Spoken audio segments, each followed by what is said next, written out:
ஆனால் இது போன்ற நிகழ்வுகள் பெரும்பாலும் பார்த்தீங்கன்னா ஒரு தோட்டத்தில் நடக்கும்.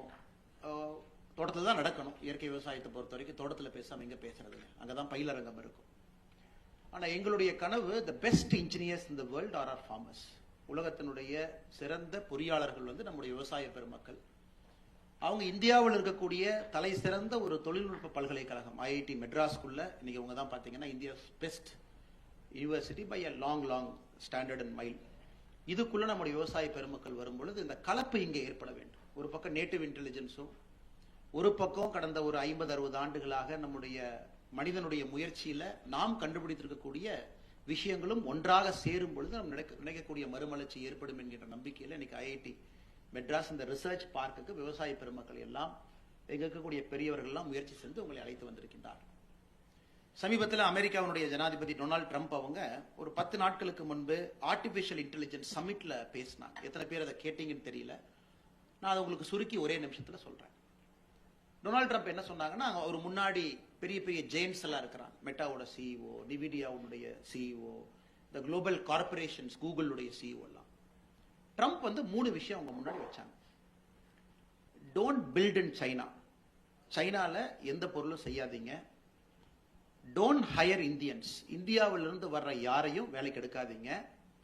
இன்வெஸ்ட் இன் அமெரிக்கா, இதை நீங்க செஞ்சா மட்டும்தான் நீங்க பேட்ரியாட்டா நான் பார்ப்பேன் அப்படிங்கிறார். அப்பதான் இந்த தேசபக்த அமெரிக்கர்களாக நான் உங்களை பார்ப்பேன்.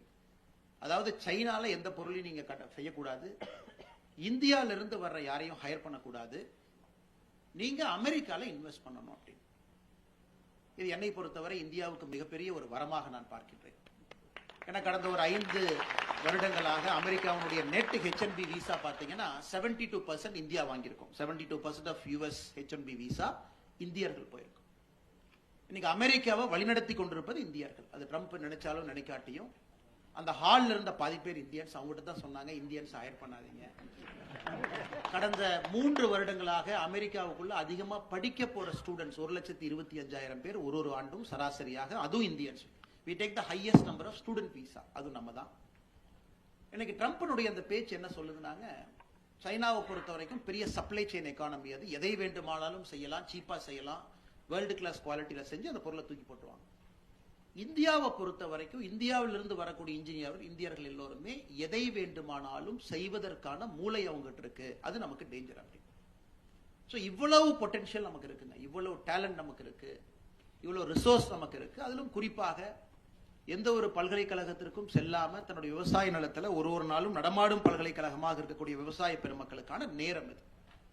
ஒரு நாட்டினுடைய வளர்ச்சியில பாத்தீங்கன்னா அந்த வளர்ச்சி பரிமாணத்துல முதல் ட்ரில்லியன், ஃபர்ஸ்ட் ட்ரில்லியன் நம்முடைய நாட்டினுடைய வளர்ச்சிக்கு took almost 69 years, 69 ஆண்டுகள் ஆச்சுங்க. முதல் ட்ரில்லியன் நமக்கு வர சுதந்திரத்துக்கு பிறகு. அதன் பிறகு குயிக்கா ஒரு ட்ரில்லியன் ஆட் பண்ணிட்டே இருக்கும். இந்த நெக்ஸ்ட் ட்ரில்லியன் இன்னைக்கு 4 ட்ரில்லியன்ல இருந்து 5 ட்ரில்லியன் 6.5 வருஷத்துல ரீச் பண்ணிரும். 6.5 ஆண்டுகள்ல அடுத்த ட்ரில்லியன் வரும். ஆனா நம்முடைய பொருளாதாரம் ட்ரில்லியன் டாலர்ஸாக உயரும் பொழுது அதுல எவ்வளவு விவசாயத்தினுடைய அடிஷன் இருக்குன்னு நீங்க பாத்தீங்கன்னா ரொம்ப குறைவா இருக்கு, ரொம்ப நெக்லிஜிபிள், வெரி மீஜியர். அடுத்து வரக்கூடிய ட்ரில்லியன் 4லிருந்து 5, 5லிருந்து 6, 6லிருந்து 7 அல்லது 5லிருந்து 10, 2033 முடியும் பொழுது நம்ம சராசரியாக 8 ட்ரில்லியனுக்கு ஓடி இருக்கணும். இதெல்லாம் பார்க்கும் பொழுது நிச்சயமாக விவசாயத்தினுடைய பங்கு அதுல பெருசா இல்லை அப்படின்னாங்க. நம்முடைய பாதை, நம்முடைய வளர்ச்சி பரிமாணத்துல பெரிய ஒரு தவறு செய்திருக்கின்றோம் என்பதை இன்னும் 50 ஆண்டுகள் கழித்து நம்முடைய குழந்தை பசங்க பொண்ணுங்க அவங்க பேர குழந்தைங்களாம் நம்மளை பார்த்து சொல்லுவாங்க, பரிமாண வளர்ச்சியில வளர்ச்சி பாதையில நீங்க ஒரு பெரிய தவறு செஞ்சிட்டீங்க அப்படி. அதையெல்லாம் மாற்றுவதற்கான ஒரு முயற்சியும் கூட இங்க இருக்கக்கூடிய விவசாய பெருமக்கள் நீங்கள் செய்து கொண்டிருக்கின்றீர்கள். இன்னைக்கு நம்முடைய பொருளாதார அடிப்படையில் நாம் உயர்ந்து கொண்டிருக்கின்றோம். ஒரு பொருளை காசு கொடுத்து வாங்குற அளவுக்கு மிடில் கிளாஸ் பெருசாயிருச்சு. ஆர்கானிக் பொருள் தேடுற அளவுக்கு மக்கள்கிட்ட ஒரு விழிப்புணர்வு வந்திருக்கு. இப்ப நம்முடைய டைரக்டர் ஐயால இருந்து பல பேர் சொன்னாங்க, கேன்சர் எல்லாருடைய குடும்பத்துக்குள்ள என்ட்ராயிருச்சு. நான் பேசி கொண்டிருக்கும் பொழுது என்னுடைய குடும்பத்துக்குள்ள என்னுடைய தாயார், என்னுடைய தாயாருடைய அம்மா, அவங்க இப்பதான் ஜஸ்ட் 84 வயசுல இப்பதான் அவங்களுக்கு 5 வார காலம் கடுமையான ரேடியேஷனை முடிச்சுட்டு தோட்டத்துக்கு போயிருக்கிறாங்க. இது நமக்கு அருகாமையில ரொம்ப நியர்பையா பாக்குறோம், அவங்களுடைய பெயினை பாக்குறோம். 84 வயதுல என்னுடைய பாட்டி அந்த ரேடியேஷன் கதிர்வீச்சுல 5 வார காலம் அதுக்குள்ள போகணுமா அப்படிங்கிற கேள்வி வரும் பொழுது நம்ம எல்லோரும் நம்மை பார்த்து கண்ணாடியில் கேட்கக்கூடிய கேள்வி, நாம் ஏதாச்சும் இதுக்கு இந்த ப்ராப்ளத்தை சால்வ் பண்றதுக்கு நாம முயற்சி எடுக்கிறோமா? இது எல்லோருக்குமே நாம் எடுக்கக்கூடிய கேள்வி. இன்னைக்கு இந்த மேடை முடிந்த பிறகு நம்முடைய தலைவர்கள் கீழே வந்துருவாங்க. விவசாய பெருமக்கள் 6 பேர் மேல வந்து இந்த மேடையை அலங்கரிப்பாங்க. அந்த விவசாய பெருமக்களுடைய ப்ரொஃபைல்லாம் பார்க்கும் பொழுதுங்க, அதுல கிட்டத்தட்ட 2 பேர் வந்து குடும்பத்துல கேன்சரை பார்த்து விட்டு இயற்கை விவசாயியாக மாறியவர்கள். எல்லாருடைய ப்ரொஃபைல் பாத்தீங்கன்னா, நாம் ஒரு விவசாய பெருமகனை கௌரவிக்கின்றோம். இந்த எல்லாம் பேசி முடித்த பிறகு ஐயா துளசிதாஸ் அவர்கள் மேடைக்கு வர்றாங்க. அவருக்கு இன்னைக்கு கௌரவம் இருக்கு. துளசிதாஸ் ஐயா அவருடைய வாழ்க்கையை பார்க்கும் பொழுது கூட கேன்சர் எங்க வீட்டுக்குள்ள நுழைஞ்சிருச்சு. அதன் பிறகு நான் இயற்கை விவசாயியாக மாறி இருக்கின்றேன். அப்ப இந்த அரங்கத்தில் இருக்கிற நாம் எல்லோரும் ஏதோ ஒரு வகையில பாதிக்கப்பட்டு மாற ஆரம்பிக்கிறோம். அல்லது சில பெரியவர்கள் அடுத்த 50 ஆண்டு காலம் எப்படி இருக்கும் என்கின்ற புரிதலை முதல்லயே தெரிஞ்சுக்கிட்டு அவங்க மாறிட்டாங்க. டேவிட் ஹாக் போன்ற அற்புதமான மனிதர்கள் 54 ஆண்டுகளுக்கு முன்பே நம்முடைய நாட்டில் 1970 பழனி மலையில இந்தியாவுடைய பொருளாதார ஃப்ரீடம் ஃப்ரம் ஆர் ஃபுட், இத்தனை விஷயத்தை நம்ம வாங்குறோம். 1970 காலகட்டத்தில் வீட் அமெரிக்கால இருந்து வாங்குறோம். அதன் பிறகு விவசாய புரட்சி, இவ்வளவு வெளிநாட்டில இருந்து வாங்கிட்டே இருக்கிறோமே. அப்ப இந்திய நாட்டினுடைய சுதந்திரம் என்ன? வெளிநாட்டினுடைய கைகூலிக்கெல்லாம் நம்ம மாட்டிக்குவே அப்படிங்கிற சிந்தனை 1970 பழனி மலையில இந்தியாவிற்கு டூரிஸ்டா வந்த டேவிட் ஹாகுக்கு அந்த சிந்தனை உதித்த பிறகு நம்ம நாட்டில் விவசாயியா மாறிய டேவிட் ஹாகு மேடையில் இருக்கிறாங்க. மனோஜ் போன்றவர்கள் எனக்கு ஒரு வகையில ஒரு மென்டார். ஆஸ்பன்ல எங்களுக்கெல்லாம் பாடம் எடுக்கக்கூடியவர். அவரோடு பல இடத்துக்கு பயணம் பண்ணியிருக்கேன், இந்தியாவுக்கு வெளியே. அவருடைய வாழ்க்கை ஒரு அசாதாரணமான ஒரு வாழ்க்கை. ஒரு பேங்க்ல ஒரு மேனேஜராக ஆரம்பித்து, தேடலை ஆரம்பித்து, கர்நாடகால நார்தன் பார்ட்ல வந்து மைக்ரோ பைனான்ஸ்குள்ள போய் அதன் மூலமா விவசாயம் எல்லாம் காப்பாற்றணுமான்னு முயற்சி எடுத்து, அதன் பிறகு வேர்ல்டு பேங்க் போய் அங்கிருந்து மறுபடியும் இந்தியா முழுவதுமே எல்லாத்தையும் தேடி பிடிச்சு, நக்சலிசம் அதிகமாகவும் வருமானம் பற்றாக்குறை அதிகமாகவும் இருக்கக்கூடிய Eastern Ghats, Araku, Andhra, one of the most under developed parts of our country, அதுக்குள்ள புகுந்து அங்க இருக்கக்கூடிய விவசாய பெருமக்களை எல்லாம் அவங்க மோட்டிவேட் பண்ணி, அதுல கிட்டத்தட்ட 1 லட்சம் விவசாயிகளை ரீஜெனரேஷன், சஸ்டைனபிள் அக்ரிகல்ச்சர், அதுக்குள்ள விவசாயத்துக்குள்ள கொண்டு வந்து எனக்கு ஒரு வார்த்தையை பயன்படுத்தினார் பாருங்க, மில்லியனர் ஃபார்மர்ஸ். இந்த வார்த்தையை கேட்டு எத்தனை நாள் நமக்கு ஆச்சுங்க? அதாவது விவசாயி பிழைக்க தெரியாதவன், இயற்கை விவசாயியா இருந்தா மூளை இல்லாதவன். இதைத்தான் இத்தனை நாளா நம்ம கேட்டுக்கிட்டு இருந்தோம். ஆனா இன்னைக்கு ஒரு நாந்தி ஃபவுண்டேஷனுடைய சிஓ மேடையின் மீது அமர்ந்து, இல்ல நாங்க விவசாயம் மில்லியனர்ஸ் ஆக்கியிருக்கோம் அப்படின்னு. அதான் நீங்க பார்க்கணும் அப்படிங்கிற ஒரு காரணத்துக்காகத்தான் டேவிட் ஹாகோ, நம்ம மனோஜ் அவர்களும் இன்று யூகேல இருந்திருக்கணும். வி ரெக்வெஸ்டட் தம், இல்ல நீங்க இங்க வரணும், நீங்க டிக்கெட்டை போஸ்ட்போன் பண்ணிட்டு இங்க வந்து நம்மளுடைய விவசாய பெருமக்கள், ஏன்னா உங்களை விவசாய பெருமக்கள் பார்க்கணும். விவசாயம் மட்டுமல்ல, அது எப்படி நீங்க ஒரு பிராண்டா அரக்குவை கொண்டு போனீங்க. நீங்க பாரிஸ், பிரான்ஸ் போங்க, அரக்குடைய காஃபி அவுட்லெட் பாரிஸ்ல இருக்கு, பாம்பேல இருக்கு, பெங்களூர்ல இருக்கு. ஒரு எண்ட் டு எண்ட் அவங்க கனெக்ட் பண்றாங்க.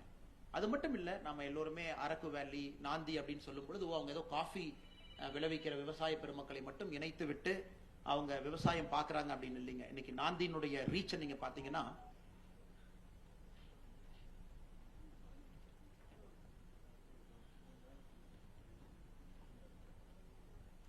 இன்னைக்கு நாந்தி ஃபவுண்டேஷனுடைய ரீச்சை மட்டும் பாத்தீங்கன்னா, தினமும் இந்தியா முழுவதும் 21 மாநிலத்துல 13 லட்சம் குழந்தைகளுக்கு மதிய உணவு கொடுக்கிறாங்க. சத்தமே இல்லாம 13 லட்சம் குழந்தைகளுக்கு மதிய உணவு. இதுவரை 5 கோடி மரங்களை டாக்குமெண்ட் பண்ணி 5 கோடி மரங்களை இந்தியாவில் நட்டிருக்கிறாங்க. 10 லட்சம் இளைஞர்களுக்கு ஸ்கில்லிங் கொடுத்து அவங்கள வேலை வாய்ப்பை ஏற்படுத்தி கொடுத்திருக்கிறாங்க. 10 லட்சம் விவசாயிகளை லாபகரமான விவசாயியா மாத்தி இருக்கிறாங்க.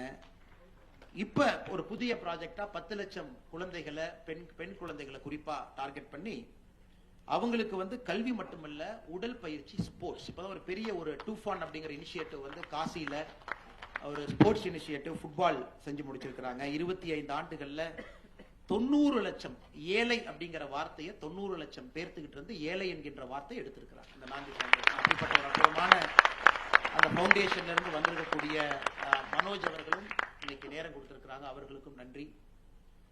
ஈஷாவை பத்தி நமக்கு தெரியும். மண்ணை காப்போம் அப்படிங்கிற ஒரு இயக்கம், இது ஒரு சாதாரண ஒரு இயக்கம் கிடையாது. ரொம்ப ஆழ்ந்து யோசிச்சு காவிரி நதிக்கரையில் ஆரம்பிச்ச இந்த இயக்கம் வந்து இன்னைக்கு உலகம் முழுவதும் படர்ந்து கொண்டிருக்கிறது. அதனுடைய ரெப்ரசன்டேட்டிவா இங்க வந்திருக்கக்கூடிய சுவாமி ஸ்ரீமுக அவங்க வாழ்ந்து நம்ம முன்னால் பேசி கொண்டிருக்கக்கூடிய ஒரு விவசாயி, படிச்சவங்க, இன்னைக்கு ஒரு ஆன்மீகவாதி, பிரம்மச்சாரிய வாழ்க்கை எடுத்த பிறகு எல்லோரையும் ஒருங்கிணைத்து தமிழ்நாடு முழுவதுமே எல்லா இடத்துலயும் பட்டி தொட்டி எல்லாம் அவருடைய நோக்கம் தமிழ்நாட்டில் இருக்கிற ஒரு அக்ரிகல்ச்சர் பிளாக்ல ஒரு மாடல் விவசாயியை நான் உருவாக்கி காட்டணும். யாரா இருந்தாலும் இந்த மாடல் விவசாயியை போய் பார்க்கலாம் அப்படிங்கிற ஒரு பெரிய ஒரு கோலோட கீழே இறங்கி தன்னுடைய வாழ்க்கை முழுவதும் அர்ப்பணித்துக் கொண்டிருக்கக்கூடிய சுவாமி ஸ்ரீமுக அவங்க கூட வந்திருக்கக்கூடிய ஆனந்த் அவங்க நம்மளோட இருக்காங்க. கார்த்திக் திருநாராயணன் அவர்கள் இன்னைக்கு பேக்வர்ட் லிங்கேஜ், அதாவது அமில், ரிச் பிளஸ் அவர்களோடு இணைந்து நம்முடைய பொருட்களை எல்லாம் சந்தைப்படுத்த முடியும். அதற்கு பெரிய பெரிய நிறுவனங்கள்லாம் நம்மோடு இணைகின்றார்கள் என்பதை காட்டுவதற்காக நம்ம கார்த்திக் திருநாராயணன் அவர்கள் வந்திருக்கின்றார்கள். அவர்களுக்கும் என்னுடைய நன்றி. நம்முடைய அறக்கட்டளையினுடைய சிஓவாக இருக்கக்கூடிய அன்பு சகோதரர் பிரபாகர் அவர்கள் ஒரு MBBS doctor, proper MBBS doctor. அதன் பிறகு எம்டி முடிச்சுட்டு கரூர் அரசு மருத்துவமனையில, கரூர் அரசு மருத்துவக் கல்லூரியில அசிஸ்டன்ட் ப்ரொஃபசர். ஸோ அதையெல்லாம் விட்டு இந்த அறக்கட்டளையினுடைய சீஃப் எக்ஸிகியூட்டிவ் ஆஃபீஸராக முழு நேரமாக நான் இங்கே வர வேண்டும் என்று சொல்லி எத்தனையோ ஆயிரக்கணக்கான இளைஞர்கள் எல்லாம் ஒருங்கிணைத்து இன்னைக்கு இந்த அற்புதமான இந்த சந்தர்ப்பத்தை நமக்கு உருவாக்கி கொடுத்திருக்கின்றார்கள். அதனால் அன்பு சகோதரர் டாக்டர் பிரபாகர் அவர்களுக்கும் இந்த நேரத்தில் என்னுடைய நெஞ்சார்ந்த நன்றிகளை தெரிவித்துக் கொள்கின்றேன். நாம் பேசி முடித்த பிறகு மேடைக்கு வர இருக்கக்கூடிய 6 விவசாய நண்பர்கள் மேடைக்கு வர்றாங்க. அருண் ஜனார்தனன் அவர்கள் அமெரிக்காவில் PhD பண்ணிட்டு பெரிய பெரிய நிறுவனத்தில் வேலையெல்லாம் செய்துவிட்டு இன்னைக்கு இந்தியாவினுடைய மிகப்பெரிய நிறுவனத்தினுடைய VLSI அந்த டிவிஷனுடைய தொழில்நுட்ப இயக்குநராக இருக்கிறாங்க. இது ஒரு பக்கம் தான். அதை விட அவருக்கு பெருமை காஞ்சிக்குட்டை அந்த பகுதியினுடைய இனமான நாட்டு மாடுகள், 450 நாட்டு மாடுகள் நான் வளர்த்துறேன். அதெல்லாம் ஓபன் கிரேசிங்ல அந்த நாட்டு மாடுகள் இருக்கு. 1 ஏக்கர் நிலத்துல கருங்குருவை, சின்னார் பாரம்பரிய நெல் வகைகள் நான் போட்டிருக்கேன். 30 மூட்டை அறுவடை செய்கிறேன். 4.5 ஏக்கர்ல 14 வகை காய்கறிகள் அறுவடை செய்கிறேன் அப்படின்னு சொல்லி இன்னைக்கு நாட்டு மாட்டு காளையினுடைய ஜெர்ம் பிளாசங்கள் அதையெல்லாம் கிட்டத்தட்ட 175 இனத்திற்கு மேல அதை டாக்குமெண்ட் பண்ணி வச்சிருக்கிறாங்க. ஸோ அருண் ஜனார்தனன் அவர்கள் வந்திருக்கிறாங்க. அதாவது படிப்புக்கும் விவசாயக்கும் சம்பந்தம் இல்லை அப்படிங்கறத அவங்க பிரேக் பண்றாங்க. அதாவது நான் நிறைய படிச்சுட்டேன்னா நான் விவசாயத்துக்குள்ள வரவே கூடாது அப்படின்னு இருக்கக்கூடிய ஒரு தியரியை உடைச்சு படிப்புக்கும் விவசாயத்துக்கும் சம்பந்தம் இல்லை, விவசாயம் என்பது அது என்டையர்லி நியூ ஃபீல்ட், அதுக்கு நம்ம காலேஜில் வாங்குற பட்டமோ டிகிரியோ பின்னாடி இருக்கக்கூடிய பிராண்டோ சம்பந்தம் இல்லை. விவசாயம் என்கின்ற ஒரு தன்மை இருக்கணும், மண்ணை காக்கக்கூடிய அன்பு இருக்கணும். அவர்களுக்கு என்னுடைய அன்பார்ந்த நன்றி. அதே போல மகளிர் இயற்கை விவசாயத்தில் சாதித்துக் கொண்டிருக்கின்றார்கள். சௌமியா பாலசுப்ரமணியம் அவங்க வந்திருக்கிறாங்க, பிடெக் படிச்சிருக்கிறாங்க. டாடா இன்ஸ்டிடியூட் ஆஃப் சோஷியல் சயின்ஸ்ல அவங்களுடைய படிப்பு இருக்கு. அதன் பிறகு சௌமியா ஹூகா சீட் கீப்பர்ஸ் கலெக்டிவ் ஷாப்ஸ், அதாவது நம்முடைய பாரம்பரிய சின்ன சின்ன காணாமல் போயிருக்கக்கூடிய நம்முடைய நெல்லிலிருந்து ஆரம்பித்து சீரியல்ஸ்ல இருந்து ஆரம்பித்து அந்த விதைகளை எல்லாம் காக்கக்கூடிய ஒரு கலெக்டிவ் அமைப்பு ஆரம்பிச்சிருக்கிறாங்க. கேரளா, கர்நாடகா, தமிழ்நாடு எல்லாத்துல கூட ஆக்டிவா இருக்கிறாங்க. லண்டன், ஆப்பிரிக்கா நாடுகள்ல நிறைய நாடுகளுக்கு பயணம் செய்து அங்க இருக்கக்கூடிய விவசாய பெருமக்களை எல்லாம் ஊக்குவித்துக் கொண்டு வந்திருக்கின்றார்கள். அவங்களும் இங்க வந்திருக்கிறாங்க. அடுத்து அவங்க மேடையில பேச இருக்கிறாங்க. அதே போல ஞான சரவணன் அவங்க வந்திருக்கிறாங்க. குடும்பத்தினுடைய 8வது தலைமுறை விவசாயி. இதுக்கு முன்னாடி 7 தலைமுறை விவசாயம் பார்த்திருக்கிறாங்க. 8வது தலைமுறை. அவரும் முதல் பட்டதாரி, சென்னையில வேலை பார்த்தாங்க, எல்லாம் வேண்டான்னு சொல்லிட்டு இன்னைக்கு 36 ஏக்கர்ல இயற்கை விவசாயம் செய்து கொண்டிருக்கின்றார்கள். அவரும் வந்திருக்கின்றார்கள் பேசுவதற்காக. பிரியா ராஜ்நாராயணன் அவர்கள் MBA பட்டதாரி, மகளிர் சாதிக்க முடியும் என்பதற்கு எடுத்துக்காட்டாக இன்னைக்கு சாதாரணமான வேலை இல்லைங்க, அவரும் மிகப்பெரிய வேலை, 50க்கும் மேற்பட்ட விருதுகள் வாங்கியிருக்கிறாங்க. விதையின் கதை அப்படிங்கறது எல்லா இடத்துலையும் சொல்லிக்கிட்டு இருக்கிறாங்க. 23 விதமான இதழ்களை எழுதியிருக்கிறாங்க. உலகம் முழுவதும் 50,000 நபர்களுக்கு மேல பல குழுக்களை உருவாக்கி தபால் மூலமாகவும் இந்த விதைகளை எல்லாம் கொடுத்து பாரம்பரிய விதைகளை பாதுகாத்து வந்து கொண்டிருக்கின்றார்கள். பிரியா ராஜநாராயணன் அவங்க வந்திருக்கிறாங்க. அதே போல நம்முடைய விஜயன் அவர்கள் இளைஞர்கள் ஏன் விவசாயம் வரணும் அப்படிங்கறக்காக ஒரு இளைஞர், விவசாயியை பொறுத்தவரை எல்லோரும் இளைஞர்கள் தான். 50% செலவை எல்லாம் குறைச்சு புது புது நுட்பத்தில் எப்படி நான் விவசாயம் செய்து கொண்டு வந்திருக்கின்றேன் என்பதை காட்டுவதற்காக அவங்க வந்திருக்கிறாங்க. சீரகம் கௌரி அக்கா கோயம்புத்தூர்ல பீரமேட்ல சீரகம் த நேட்டிவ் ஸ்டோர் அப்படிங்கிற ஒரு பெரிய ஒரு குழு ஆரம்பிச்சு பல பேர்த்த இணைத்து 5,000 குடும்பங்களை எல்லாம் இன்னைக்கு ரசாயனம் இல்லாத கலப்படம் இல்லாத ஒரு உணவை கொண்டு வருவதற்காக ஒரு அவுட்லெட் போட்டு நம்ம இணைத்துக் கொண்டிருக்கக்கூடிய சீரகம் கௌரி அவங்க வந்திருக்கிறாங்க. அவர்களுக்கும் என்னுடைய நெஞ்சார்ந்த நன்றிகள். காரணம், விவசாயி பேசும்போது யாருமே நான் என்ன செஞ்சேன்னு சொல்றதில்ல, தான் நம்முடைய பெரிய பிரச்சனைங்க. மார்க்கெட்டிங் பண்றது இல்ல, அட்வர்டைஸ்மெண்ட் பண்றது இல்ல. அவங்க சாதனை நிறைய செஞ்சா கூட ஒரே வாரத்தில் நான் விவசாயம் மட்டும் பண்ணேன்னு சொல்லிட்டு போயிடுறாங்க. அதனால் அவர்கள் சார்பாக நான் பேச வேண்டிய கட்டாயம் எனக்கு இருக்கு. இது செஞ்சிருக்காங்க, அது செஞ்சிருக்காங்க, இப்படிப்பட்ட மனிதர்கள் என்று சொல்வதற்காகத்தான் இந்த நேரத்தை எடுத்து அவர்களுக்காக நான் சொல்லிக் கொண்டிருக்கின்றேன். இந்த டேவிட் ஹாக், மனோஜ் அவங்க பேசும்பொழுது 2-3 முக்கியமான விஷயத்தை நமக்கு சொன்னாங்க. அதாவது ஒண்ணு, மண்ணுக்கு கீழே இருக்கக்கூடிய ஒரு புதிய உலகம், மண்ணுக்கு மேல ஒரு உலகம் இருக்கு. நம்ம எல்லாமே மண்ணுக்கு மேல இருக்கக்கூடிய உலகத்தை பார்க்கிறோம். ஆனா நாந்தியில மண்ணுக்கு கீழே இருக்கக்கூடிய உலகத்தை பார்க்கறாங்க. அந்த உலகத்தை பொறுத்தவரை மைக்ரோப்ஸ்ங்கிற வார்த்தையை பயன்படுத்தினாங்க, நுண்ணுயிர்கள் என்கிற வார்த்தையை பயன்படுத்தினாங்க. அதெல்லாம் எப்படி நாங்க கொண்டு வர்றோம்? இன்ஃபேக்ட் நீங்க ரொம்ப டீப்பா டேவிட் ஹாக் எங்கேயாச்சும் ஒரு இடத்துல பேசும்பொழுது கேட்டீங்கன்னா அவருடைய ஃபர்டிலைசர் முறை, இயற்கை உரத்தை நல்லா கேட்டீங்கன்னா 3 வகையா பிரிச்சிருப்பாங்க. ஒன்று கண்ணு போட்டிருக்கக்கூடிய மாட்டினுடைய சாணத்தை எடுத்து அதிலிருந்து அந்த மண்ணை ப்ரிப்பேர் பண்ணக்கூடிய முறை, அது ஒரு ஃபர்ஸ்ட் மெத்தடாலஜிங்கிறாங்க. அதன் பிறகு நம்முடைய குவாட்ஸ் கிறிஸ்டல், பூமியில இயற்கையா இருக்கக்கூடிய கல்லுப்புக்களை எல்லாம் எடுத்து அதை வைத்து அவங்க எப்படி ப்ரிப்பேர் பண்றாங்க. 3வது ஒரு 6 வகையான இயற்கை சார்ந்த ஒரு பொருட்கள், பூக்கள், அதையெல்லாம் வச்சு நம்முடைய வேதிக் அக்ரிகல்ச்சர் டெக்னிக்கை வச்சு எப்படி விவசாயம் செய்யறாங்க அப்படின்னு Black 100, White 100, C100 அப்படிங்கிற ஒரு புது ஒரு பயனியரிங் டெக்னாலஜி. இன்னைக்கு ஜெர்மன்ஸ் நம்ம இருந்து கத்துக்கிட்டு போய் அவன் பண்றான், பிரிட்டிஷர்ஸ் கத்துக்கிட்டு போய் அவன் பண்றான். ஆனா நம்ம ஊர்ல நம்ம கிட்ட இருந்து எல்லாம் கற்றுட்டு போயிட்டாங்க. அதை கொண்டு வர வேண்டும் என்கின்ற பெரிய முனைப்போடு இருக்கிறாங்க. அதை தாண்டி ரொம்ப முக்கியமானது தி காஸ்மிக் கேலண்டர். இன்னைக்கு நம்ம பாக்குற கேலண்டர் எல்லாம் பாத்தீங்கன்னா கிரிகேரியன் கேலண்டர். யாரோ ஒரு வெள்ளக்காரன் யாரோ ஒருத்தர் கண்டுபிடிச்சாங்க, அது சர்ச் என்டோர்ஸ் பண்ணாங்க, அது சர்ச்சினுடைய கேலண்டரா மாறிச்சு. அது கிரிகேரியன் கேலண்டர் நம்ம வச்சிருக்கோம், எல்லாம் நல்லதுதான். அந்த வெஸ்டர்ன் முறைக்கு தகுந்த ஒரு கேலண்டர். அந்த கிரிகேரியன் கேலண்டர் வந்து ஜனவரிக்கு ஒரு காரணம், பிப்ரவரிக்கு ஒரு காரணம், மார்ச்சுக்கு ஒரு காரணம். எதுக்காக ஜனவரி, பிப்ரவரி, மார்ச் வச்சாங்க ஒரு காரணம் கொடுத்திருக்காங்க. எதுக்காக சில மாசம் 30, சில மாசம் 31, அது வெஸ்டர்ன் ஓரியன்டேஷன். ஆனா இன்னைக்கு நாந்தியில அவங்க பேசும்பொழுது சொன்னாங்க, நாங்க காஸ்மிக் கேலண்டரை ஃபாலோ பண்றோம், நாங்களே ஒரு புது கேலண்டரை உருவாக்கி இருக்கிறோம். அந்த கேலண்டர்ல உன்னிப்பா பாத்தீங்கன்னா கீழே சில டயகிராம்ஸ் இருந்துச்சு. எத்தனை பேருக்கு பார்க்க முடிஞ்சதுன்னு தெரியலங்க. எந்த அன்னைக்கு நுண்ணுயிர்கள் அதிகமா இருக்கும் அது அவங்க மார்க் பண்ணியிருந்தாங்க. அந்த கேலண்டர்ல இன்னைக்கு புழுக்கள் அதிகமா வெளியே வரும், எந்த அன்னைக்கு பறவைகள் வரும் அதையும் மார்க் பண்ணியிருந்தாங்க. இன்னைக்கு வந்து இந்த கேலண்டர்ல நீங்க வந்து விவசாயம் செய்யும் பொழுது பறவைகள் இந்த நாள் அதிகமா வரும். இன்னும் கொஞ்சம் உன்னிப்பா பாத்தீங்கன்னா எந்த அன்னைக்கு இலைகள் தலையெடுத்து சூரியனை பார்த்து நிற்கும் அதையும் மார்க் பண்ணியிருந்தாங்க.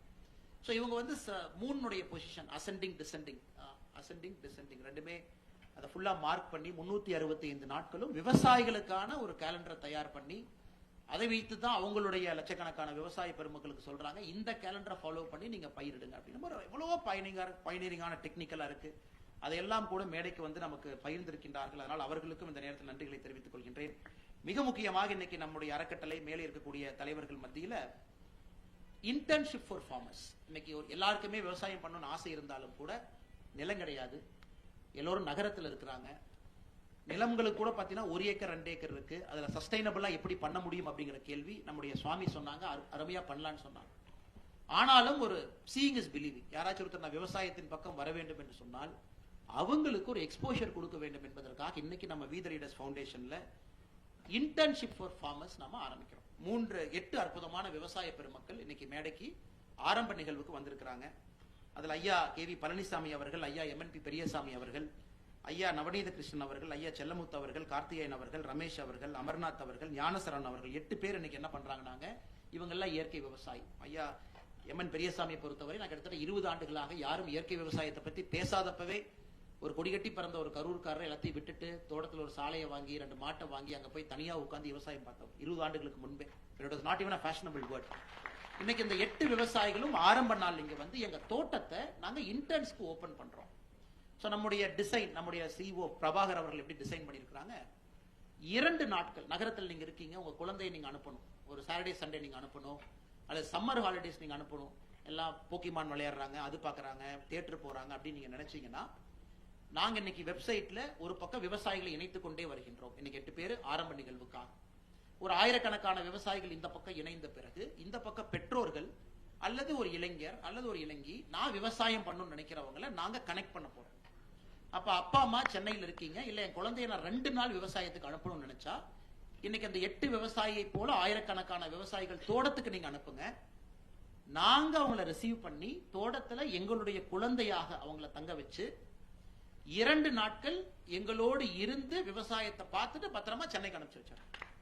இல்ல இல்ல என்னுடைய குழந்தைய நான் 7 நாளைக்கு அனுப்ப முடியும். இன்னைக்கு அந்த இன்டர்ன்ஷிப்பை பொறுத்தவரை 2 நாட்கள் 7 நாட்கள் ஆரம்ப இதுல டெஸ்டிங் ஃபேஸ்ல 7 நாட்கள் உங்களுடைய குழந்தையை அனுப்ப முடியும் என்று சொன்னால் 7 நாளும் உங்களுடைய குழந்தை எங்கள் குழந்தையாக நாங்கள் எடுத்து எங்க வீட்டுல தங்க வச்சு எங்களோடவே சாப்பிட வச்சு எங்கள் குழந்தையாகவே பாவித்து எங்கள் குழந்தையாகவே எங்க குழந்தை தான் 7 நாட்கள் விவசாயத்தை பார்த்துட்டு திரும்பி அனுப்பிச்சோம். எதுக்கு நாங்க படிக்கும் பொழுது ஒரு சிறிய விதையை போட வேண்டும் என்பதுதான் நோக்கம், வேற ஒண்ணும் கிடையாது. அவங்க நாளைக்கு என்ன படிச்சாலும் IIT-க்குள்ள வந்தாலும் கூட ஒரு விவசாயத்தை வச்சு அவங்க ஒரு சயின்ஸை பார்க்கணும், விவசாயத்தை வச்சு டெக்னாலஜியை பார்க்கணும் என்பதற்காக நாங்கள் எடுத்திருக்கக்கூடிய ஒரு முக்கியமான ஒரு முன்னேற்பாடு.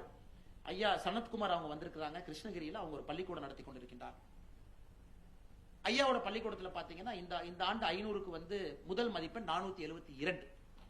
உடனே பேரண்ட்ஸ் எல்லாம் கேட்கறாங்க, மத்த பள்ளிக்கூடத்துல 499 எல்லாம் வாங்கியிருக்கிறாங்களே, நம்ம பள்ளிக்கூடத்துல 472 வாங்கியிருக்கிறோமே, அப்ப நம்ம பள்ளிக்கூடம் சிறந்த பள்ளிக்கூடமா? ஆனா இன்னைக்கு ஐயா சனத்குமார் அவருடைய பள்ளிக்கூடத்துல அக்ரிகல்ச்சர் இஸ் a சப்ஜெக்ட். நீங்க 6வது படிங்க, 7வது படிங்க, 8வது படிங்க, 9வது படிங்க, விவசாயம் என்பது பள்ளிக்கூடத்துல ஒரு பாடத்திட்டமாக இருக்கிறது. அப்ப அந்த குழந்தை அங்க இருக்கணும். நான் பள்ளிக்கூடத்திற்கு சென்று பார்த்தேன், விவசாயம் பண்ணணும், அந்த குழந்தை அந்த ஃபீல்டை மெயின்டைன் பண்ணணும், அந்த குழந்தை 10th ஸ்டாண்டர்ட் எக்ஸாம் எழுதணும், மார்க் வாங்கணும். அப்ப சனத்குமார் அவர்கள் பள்ளிக்கூடத்துல 499 வாங்க வேண்டும் என்று நினைப்பதை விட அந்த குழந்தைய ஒரு ஹோலிஸ்டிக் குழந்தையாக நான் மாற்றி எல்லாம் இருக்கக்கூடிய கலைகள் எல்லாம் சொல்லிக் கொடுத்து வெளியே அனுப்புறேன். அதுல விவசாயம் என்பது பாடத்திட்டம். இது போன்ற மனிதர்களையும் ஊக்குவிக்கணும். அதாவது டிஃபரெண்டா இருக்கிறாங்க என்பதற்காக அவங்க முட்டாள் கிடையாது. Being different is not a fool. Being different is ahead of its time. நமக்கு தெரியாது அவங்களை பத்தி, அவ்வளவுதான். யாராச்சும் ஒருத்தர் வித்தியாசமா இருந்தாங்க அப்படின்னா நம்மை பொறுத்தவரை முட்டாள் என்கின்ற வார்த்தையை பயன்படுத்தும். வித்தியாசமானவர்கள் நம்மை தாண்டி 10 ஆண்டுகள் முன்னிருக்கின்றார்கள் என்பது மட்டும்தான் பொருள். 10 ஆண்டு கழிச்சு பார்க்கும்போது ஏன் அக்ரிகல்ச்சர் ஒரு சப்ஜெக்டா கொண்டு வந்தாங்க, எதற்காக மனோஜ்குமார் அவங்க வேர்ல்ட் பேங்க்ல வேலையை விட்டுட்டு அரக்கு வேலையில போய் ட்ரைபல் மக்களோடு நம்முடைய சகோதர சகோதரோடு இணைந்து ரீஜெனரேட்டிவ் ஆர்கானிக் பிராக்டிஸ் கொண்டு வந்தாங்க, அல்லது பிரபாகர் போன்றவர்கள் எதற்காக எம்பிபிஎஸ் படிச்சுட்டு எல்லாத்தையும் விட்டுட்டு எதற்கு இன்னைக்கு ஒரு அறக்கட்டளையுடைய சிஓ இதெல்லாம் நடத்தணும் என்பது 10 ஆண்டுகள் கழித்து நமக்கு புரியும்.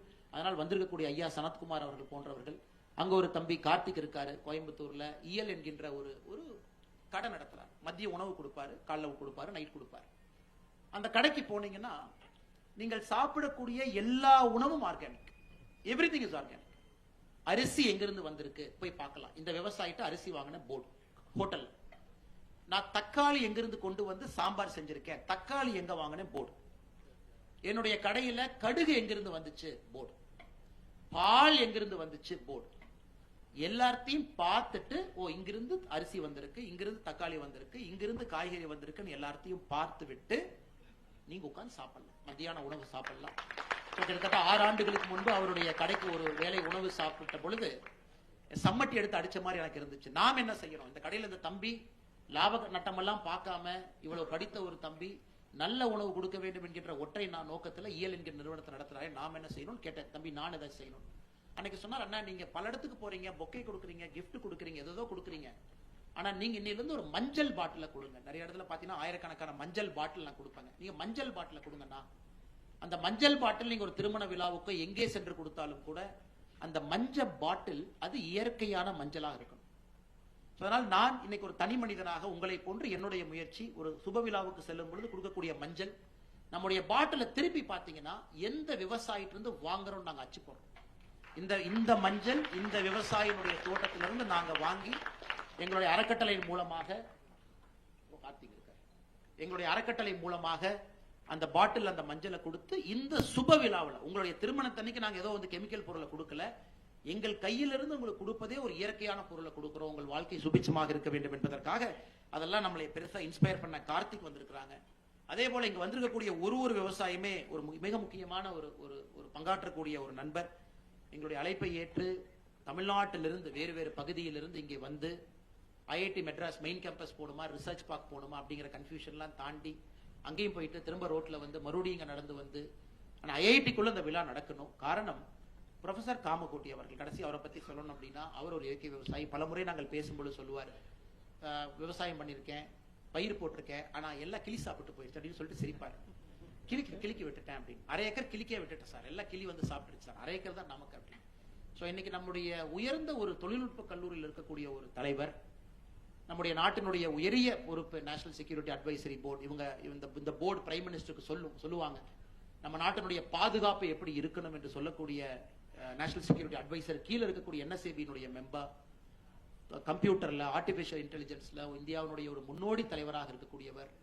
ஆனாலும் ஒரு வேட்டி, ஒரு எளிமை, ஐஐடி மெட்ராஸினுடைய தலைவராக இருந்து இயற்கை விவசாயத்தை அவரே செஞ்சு இன்னைக்கு ஐஐடி மெட்ராஸ்ல இந்த கான்க்ளேவை நடத்தணும், இளம் விவசாயிகள் இங்கே கொண்டு வர வேண்டும் என்று நினைத்திருக்கக்கூடிய ப்ரொஃபசர் காமகோடி ஐயா அவர்களுக்கும் என்னுடைய சிறப்பான வணக்கத்தை தெரிவித்து, இதை தொலைக்காட்சி நண்பர்கள் நிறைய பேர் வந்திருக்கிறாங்க, நண்பர்களுக்கு என்னுடைய மகிழ்ச்சியை தெரிவித்துக் கொள்வதோடு, குறிப்பாக இந்த ஃபார்மர்ஸ் இன்டர்ன்ஷிப்பை நீங்க பட்டி தொட்டி எல்லாம் கொண்டு போய் சேர்த்துங்க. நிறைய குழந்தைகள் நிறைய விவசாயம் செய்ய வேண்டும் என்று நினைப்பவர்களை விவசாயம் செய்பவர்கள்ட்ட கனெக்ட் பண்ணுவோம். 2 நாளோ 7 நாளோ அங்க போய் இருந்து பார்க்கட்டும், எங்கேயோ ஒரு சின்ன பொறி அவர்களுக்கு தட்டும். அதன் பிறகு அவங்க மைண்ட் மாற ஆரம்பிக்கும். அவங்க ஏதோ ஒரு இடத்துல அதை கண்டுபிடிப்பாங்க. 1 ஏக்கர் வாங்குவாங்க, 2 ஏக்கர் வாங்குவாங்க, அல்லது கான்ட்ராக்ட் ஃபார்மிங் போட்டு ஒரு நிலத்தனாட்சி குத்தகைக்கு எடுத்துக்குவாங்க. அதெல்லாம் செய்வாங்க. 2வது இருக்கையில சேலத்திலிருந்து அன்பு நண்பர் வந்திருக்கின்றார்கள். கிட்டத்தட்ட நூற்றுக்கணக்கான அரிசி வகைகள் தஞ்சாவூர்ல இருந்து எல்லா இடத்துலையும் கல்டிவேட் பண்ணி எல்லோருக்கும் வந்து சிரித்த முகத்தோடு கிஃப்டா கொடுப்பார். அன்பு நண்பர் அங்க இருக்கிறார் 2வது இருக்கையில ராமலிங்கம் அவர்கள். அவர்களுக்கும் என்னுடைய எல்லாம் சாதாரண மனிதர்கள் தாங்க, எல்லாரும் சாதாரண மனிதர்கள். ஆனா ஐஐடிக்குள்ள பச்சை தொண்டு வந்திருக்கிறது நாங்கள் செய்திருக்கக்கூடிய பாக்கியமா தான். ஐஐடி பச்சை தொண்டு போட்டிருக்கக்கூடிய விவசாய பெருமக்கள் வந்ததே ஐஐடி எதற்காக ஆரம்பிக்கப்பட்டதோ அது முழுமைப்படுத்தப்பட்டதாக நான் இந்த நேரத்தில் பார்க்கின்றேன். மறுபடியும் அதிக நேரம் எடுத்துக்கொள்ளாமல் விவசாய பெருமக்கள் பேசணும். சில பேருக்கு விருது இருக்கு. வந்திருக்கக்கூடிய எல்லோருக்கும் நன்றி தெரிவித்து, நிறைய இளைஞர்கள் குழந்தைகள் வந்திருக்கிறாங்க, நிறைய ஃபவுண்டேஷன்ல இருந்து வந்திருக்கிறாங்க, நிறைய பள்ளிக்கூடத்துல இருந்து கல்லூரியில இருந்தெல்லாம் அனுப்பிச்சிருக்கிறாங்க. பாவை இன்ஜினியரிங் காலேஜ், வள்ளுவர் காலேஜ், தயா ஃபவுண்டேஷன், பாரதிய கிசான் சங்கம், இது போன்ற இன்னும் நிறைய பெயர் சொல்லாத, பெயர் சொல்ல விரும்பாத அல்லது எங்களுக்கு பெயர் தெரியாத எத்தனையோ அறக்கட்டளைகள் வந்திருக்கின்றீர்கள். உங்களுக்கும் இந்த நேரத்தில் நன்றி தெரிவிப்பதோடு இந்த அறக்கட்டளையினுடைய ட்ரஸ்டீஸாக இருக்கக்கூடிய ராஜேந்திரன் ஐயா, அன்பு சகோதரர் சிவகுமார் அவர்கள், இங்க வந்திருக்கக்கூடிய நம்முடைய வெல்விஷஸ், இல்ல எனக்கு விவசாயத்துக்கு சம்பந்தம் இல்லைங்க நான் பார்க்க வந்தேன் அப்படின்னு ஒரு 10 பேர் இருக்காங்க. ஆனா இந்த 10 பேர் இங்கிருந்து வெளியே போகும் பொழுது நீங்களும் மாறி செல்வீர்கள் என்கின்ற முழு நம்பிக்கை எனக்கு இருக்கு. அதனால் வந்த உங்களுக்கும் இந்த நேரத்தில் என்னுடைய நெஞ்சார்ந்த நன்றிகளை தெரிவித்துக் கொள்கின்றேன். கடைசியா ஒரே ஒரு சின்ன ஸ்டாட்டிஸ்டிக்ஸ் மட்டும் உங்க முன்னாடி வச்சு என்னுடைய பேச்சை முடிச்சுக்கிறேங்க ஐயா. மனோஜ் அவங்க பேசும் பொழுது இஸ் a குளோபல் சிட்டிசன், உலகம் முழுவதும் போகக்கூடிய ஒரு ஆள், ஒரு ப்ரௌட் இந்தியன், எங்க போனாலும் இந்தியன் என்கின்ற அடையாளத்தை வெளிப்படுத்தக்கூடியவர். அவர் சில கன்சர்ன் சொன்னார். நம்முடைய தமிழகத்துல, நம்முடைய தாய் திரு தமிழகத்துல எனக்கு இயற்கை விவசாயம் என்பது மிக குறைந்த இடத்துல தான் இருக்கு, எங்களுக்கு அது ஒரு பெரிய வருத்தம் என்று. இன்னைக்கு இந்தியா முழுவதுமே நீங்க பாத்தீங்கன்னா 59 லட்சம் ஹெக்டர்ல விவசாயம், இயற்கை விவசாயம் செய்யறோம். 59 லட்சம் ஹெக்டர். 59 லட்சம் ஹெக்டர் எங்க இருக்குன்னு பாத்தீங்கன்னா 59 lakh hectares is organic farming cultivation in our country. Madhya Pradesh is the number 1 state in organic farming, where it is 12,23,000 hectare. 12 லட்சம் ஹெக்டர் மத்திய பிரதேஷ் மட்டும். மகாராஷ்டிரா 10 lakh hectare, 10 லட்சம் ஹெக்டர் மகாராஷ்டிரா மட்டும். ஆந்திர பிரதேஷ் 4 லட்சம் hectare, 4 lakh. Kerala 1,38,000 hectare, 1.38 lakh hectare. Karnataka 91,000 hectare. Tamil Nadu வெறும் 75,000 hectare தான் இருக்கு. அப்ப தமிழ்நாடை பொறுத்தவரை மத்திய பிரதேஷ் 12 லட்சம் ஹெக்டர், இந்தியால 59 லட்சம் ஹெக்டர், நாம வெறும் 75,000 ஹெக்டர்ல தான் நம்முடைய இயற்கை விவசாயம். மத்திய அரசினுடைய தரவுகள் அடிப்படையில் ரெக்கார்டட் நம்பர்ஸ் இவ்வளவுதான் இருக்கு.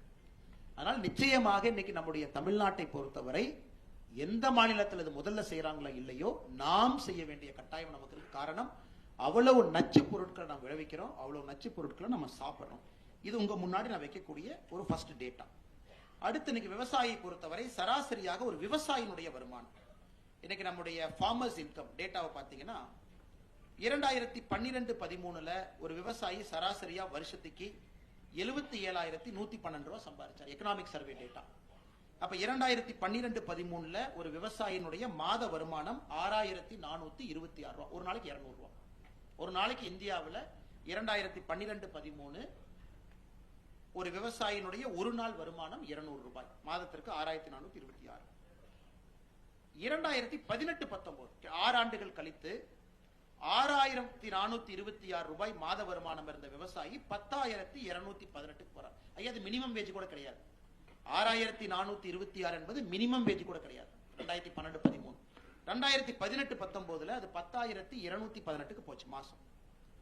இன்னைக்கு இருக்கக்கூடிய எக்கனாமிக் சர்வே அதை 1,60,000 சொல்றோம். 1,60,000 அதை நீங்க 12ஆல டிவைட் பண்ணி பாருங்க. அப்ப இன்னைக்கு நாம ஒரு 13,000, 14,000 ரூபாய் இன்னைக்கு சராசரியா விவசாயி எட்டி பிடிச்சிருக்கிறார். இன்னைக்கு நம் முன்னாடி இருக்கக்கூடிய கேள்வி, ஒரு தொழில்நுட்ப வல்லுநர்கள், ஐஐடி பல்கலைக்கழகத்தில் இருக்கக்கூடிய மாணவர்கள், வேறு வேறு காலேஜில் இருந்து இங்கே வந்திருக்கக்கூடிய மாணவ செல்வங்கள், இளைஞர்கள் யாரு பின்னிருக்கையில் இருக்கீங்களோ, உங்க முன்னாடி நம்ம சமுதாயம் வைக்கக்கூடிய கேள்வி, ஒரு விவசாயி 15,000 ரூபாய் சம்பாரிச்சு மாசத்துக்கு 2 குழந்தைய வளர்த்தி அந்த குழந்தைய படிக்க வச்சு அந்த குழந்தைய ஆளாக்க வேண்டும் என்றால் அந்த விவசாயி கடைசியில் என்ன சொல்லுவார்னா, தம்பி காட்ட வேணாலும் விற்கிற, நம்முடைய சுவாமி சொன்னாங்க ஸ்ரீமுக அவங்க, காட்ட வேணாலும் விற்கிற, ஊரை விட்டு போயிரு. உங்க காலகட்டத்தில் அதை நீங்கள் மாற்றுவதற்காக நீங்க முயற்சி எடுக்க வேண்டும் என்பது எங்களுடைய நோக்கம். எடுக்க முடியும். எப்பவுமே நல்லா யோசிச்சுக்கங்க. எப்பவுமே சொல்லுவாங்க சேஸ் த இம்பாசிபிள் கோல்ஸ். அதாவது இந்த பிரச்சனையை என்னால தீர்க்க முடியாதுன்னு சொல்ற ஒரு பிரச்சனை எடுங்க. ஏன்னா life should mean fulfilment. Daily காலையில் நீங்க ஒரு 6 மணிக்கோ 7 மணிக்கோ எந்திரிக்கும் பொழுது உங்க முன்னாடி இருக்கக்கூடிய பிரச்சனை மிகப்பெரிய பிரச்சனையாக இருக்கணும், ஒரு சேலஞ்சிங் ப்ராப்ளமா இருக்கணும். இன்னைக்கு எத்தனையோ இளைஞர்கள், இளம் முகங்கள், விவசாய நிலத்துக்குள்ள கால் வைக்காத இளைஞர்கள் உள்ள இருக்கிறாங்க. இன்னைக்கு உங்க முன்னால் நான் வைக்கக்கூடிய கேள்வி, நாங்கள் எல்லோரும் வைக்கக்கூடிய கேள்வி, this is a challenging problem. இதை நீங்க பல இடத்துல உடைக்கணும். ஃபார்ம் கேட் எக்கனாமிக்ஸை உடைக்கணும், அரக்கனாமிக்ஸ் ஒரு மாடல் கொடுத்துருக்காங்க, ஃபார்வர்ட் லிங்கேஜ் உடைக்கணும், பேக்வர்ட் லிங்கேஜ் உடைக்கணும், மார்க்கெட் சப்ளையை டிஸ்டர்ப் பண்ணணும், பிராண்ட் பண்ணணும், மார்க்கெட் பண்ணணும். இவ்வளவு சேலஞ்ச் இருக்கக்கூடிய ப்ராப்ளம். அதனால இன்னைக்கு நல்லா படிச்சவங்க இந்த ப்ராப்ளத்தை கையில் எடுக்கணும். ஈஸி ப்ராப்ளத்தை கையில் எடுக்காது. நான் ஒரு இன்வெஸ்ட்மெண்ட் கம்பெனிக்கு போய் சேர்ந்தேன். நான் இப்போ டிசிஎஸ்ல ஆல்ரெடி 6,21,000 பேர் வேலை பார்க்குறாங்க. டிசிஎஸ்ல இப்பதான் 12,000 பேர்த்த ஃபயர் பண்ணாங்க. நீங்களும் 6,21,000 இன்னும் ஒரு நம்பரா போய் ஆட் ஆகாதீங்க. பெரிய பெரிய அமெரிக்கா நிறுவனத்தில் ஆல்ரெடி 72% H1B விசா நாம தான். ட்ரம்ப் இப்ப வேண்டாங்கிறாரு. வேண்டான்னு சொல்ல ஒரு நாட்டுக்குள்ள அகதிகளாக கை கட்டி நின்று கூணு குறுகி வேலை பார்க்க வேண்டாம். அந்த நாட்டை, நம்முடைய நாட்டை நோக்கி வருவதற்கான முயற்சி எடுக்கிறதுக்கான டேலண்டிங்க நம்ம பண்ணுவோம். ஏன்னா காமகோடி சார் எனக்கு பர்சனலா தெரியும். நிறைய பேர் நான் ஃபாரின் கண்ட்ரிக்கு படிக்க போறேன்னு சொன்னா கூட விட மாட்டார். I know personal person. Last time ஐஐடியில் நாங்கள் பேசிட்டு இருக்கும்போது ஒரு பையன் வந்து நான் லண்டன் ஸ்கூல் ஆஃப் எக்கனாமிக்ஸ் படிக்க போறேன். காமகோடி கேட்ட ஒரே கேள்வி, எதுக்கு லண்டன் ஸ்கூல் ஆஃப் எக்கனாமிக்ஸ் நீ போற? இல்லைங்க, ஐஐடியில் படிச்சுட்டேன், அடுத்து அங்கே போனால் MBA படிச்சோம்னா மார்கன் ஸ்டான்லி ஏதாச்சும் ஒரு பெரிய கம்பெனியில் ஒரு மல்டிபிள் crore பே பேக்கேஜ் கொடுப்பாங்க, நாங்கள் போறேன். அந்த பையனை கன்வின்ஸ் பண்ணி ஐஐடி ரிசர்ச் சென்டருக்குள்ள ஒரு சின்ன ஸ்டார்ட் அப் ஆரம்பிக்க சொல்லி அந்த பையன் ஆரம்பிச்ச ஸ்டார்ட் அப்பை நாங்களாம் லான்ச் பண்ண வந்தோம். அந்த தம்பி சொன்னார், சார் லண்டன் ஸ்கூல் ஆஃப் எக்கனாமிக்ஸ்ல சீட்டு கிடைச்சி எம்பாட்டு ஃபிளைட்டை பிடிச்சி அங்கே போயிருப்பேன். Morgan Stanley, Goldman socks line நின்று எனக்கு வேலை கொடுத்துருப்பான். ஆனா எங்க ப்ரொஃபசர் பாருங்க, எதுக்கு இந்தியா விட்டு போற, உன் டேலண்ட்லாம் அதுக்கு தான் ஐஐடியில் நீ படிச்சியா, இந்தியாவுடைய ப்ராப்ளத்தை சால்வ் பண்ணு எத்தனையோ பேர் உட்கார வச்சிருக்காரு. அதனாலதான் ஐஐடி மெட்ராஸ், இன்னைக்கு IIT Madras every 2 days on patent sir. What is your patent filing rate sir? Every day ஒரு நாள் ஐஐடி மெட்ராஸ்னுடைய சாதனை. இன்னைக்கு நீங்க அந்த ஃபங்க்ஷன் முடிச்சு வெளியே போயிருக்கும் பொழுது இன்னைக்கு இந்த சனிக்கிழமை IIT Madras would have filed 1.2 patent today. So ஒரு 10 நாளைக்கு 12 பேட்டன்ட் இங்க ஃபைல் ஆயிட்டு இருக்குங்க. ஒரு நாளைக்கு 1.2 பேட்டன்ட் ஃபைல் ஆயிட்டு இருக்கு. அப்ப 100 நாளைக்கு 120 பேட்டன்ட் ஃபைல் பண்றாங்க. ஆனா விவசாயத்துறையும் இன்னைக்கு உள்ள ஸ்டார்ட் அப் வர ஆரம்பிச்சிருச்சு. மைக்ரோ இரிகேஷன்ல பெரிய ஒரு இதோட வந்திருக்காங்க. சாயில் டெஸ்டிங்ல ஒரு பயங்கரமான கம்பெனிஸ் எல்லாம் உள்ள வர ஆரம்பிச்சிருக்கு. நீங்க வாங்கக்கூடிய டிராக்டர், ஜேசிபி எல்லாமே ஸ்காண்டினேவியன் வண்டி. அந்த ஊருக்கு பெரிய வண்டி வேணும், அதே வண்டியை கொண்டு வந்து மார்க்கெட் நம்ம தலைமையில போடுறான். அந்த டிராக்டரை வச்சு, அந்த ஜேசிபி வச்சு நீங்கள் நானும் எதுவும் செய்ய முடியாது.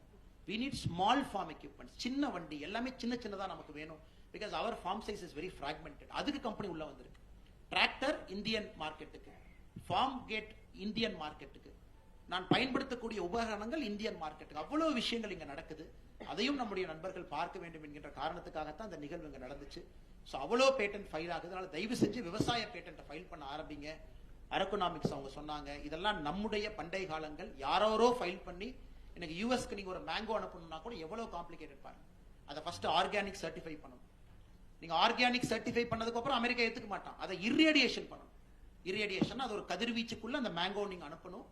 கதிர்வீச்சு அந்த மேங்கோ மேல அடிச்சதுக்கு அப்புறம் செகண்ட் லெவல் ஆஃப் டெஸ்டிங், அதுக்கப்புறம் பேட்ச் டெஸ்டிங், கண்டெய்னர்ல போட்டதுக்கு அப்புறம் அங்க ஒரு டெஸ்டிங். சோ வெள்ளக்கார எவ்வளவு விவரமா இருக்கான் பாருங்க.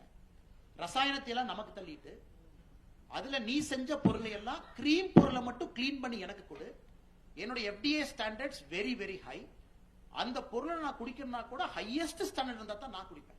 சோ கண்டுபிடிச்ச டெக்னிக் எல்லாம் அவனது, பெஸ்டிசைட் அவனது, அனுப்பிச்சதெல்லாம் அவனது, செய்யறது நாம. ஆனா அவன் ஆர்கானிக் ஃபார்மரா இருந்தாலும் இர்ரேடியேஷன் பண்ணி பேட்ச் டெஸ்டிங் பண்ணி நீ அனுப்புனா தான் மேங்கோவே சாப்பிடுங்க. சோ கேன்சர் அவனுக்கு இல்ல, கேன்சர் நமக்கு. சுகர் அவனுக்கு இல்ல, சுகர் நமக்கு. சோ இதையெல்லாம் நீங்க சால்வ் பண்ணணும். டைம் கஷ்டம். அதனால நிச்சயமாக இளைஞர்கள் அதை நீங்க செய்வீங்க அப்படிங்கிற பெரும் நம்பிக்கை எங்களுக்கு இருக்கு. வாய்ப்பு கொடுத்த ஐஐடிக்கும், எங்களுடைய அழைப்பை ஏற்று வந்த Isha, Naandi foundation, Amul rich plus சார்பாக வந்திருக்கக்கூடிய அன்பு சகோதரர் கார்த்திக் அவர்கள், முன்னறிக்கையில் இருக்கக்கூடிய ஆயிரக்கணக்கான விவசாய பெருமக்கள், ஏதோ வித்தியாசமா நடக்குது எட்டித்தான் பார்ப்போம் என்று வந்திருக்கக்கூடிய இளைஞர்கள், ஆனா இங்கிருந்து போகும் பொழுது நானும் விவசாயியாக மாற முயற்சிப்பேன் என்று நினைக்கக்கூடிய அன்பு சொந்தங்கள், சனத்குமார் ஐயாவிலிருந்து எல்லா நல்ல நண்பர்களுக்கும் என்னுடைய நன்றி கலந்த வணக்கங்களை தெரிவித்து என்னுடைய உரையை முடித்துக் கொள்கின்றேன். நன்றி, வணக்கம்.